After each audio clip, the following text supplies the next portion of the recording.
যারা tension free life lead করতে চায়, দুশ্চিন্তা মুক্ত সুস্থ সুন্দর জীবন চায়, তাদের উচিত বেশি বেশি দরুদ শরীফ পড়া।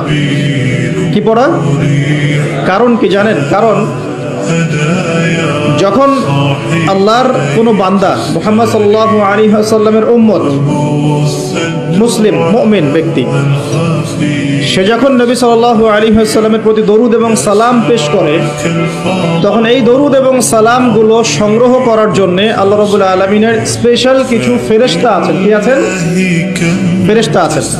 এই মালায়েকা বা সম্মানিত ফেরেশতাগণ সেই দরুদগুলোকে সংগ্রহ করে, সালামগুলোকে সংগ্রহ করে নবী সাল্লাল্লাহু আলাইহি ওয়াসাল্লামের রওজা বা কবরে পৌঁছে দেন এবং নবী সাল্লাল্লাহু আলাইহি ওয়াসাল্লাম এর উত্তর দিয়ে থাকেন।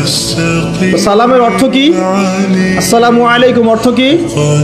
আপনার উপর বা আপনাদের উপরে শান্তি বর্ষিত হোক। যখন আপনি বলছেন ওয়া আলাইকুমুস সালাম, এর অর্থ কি?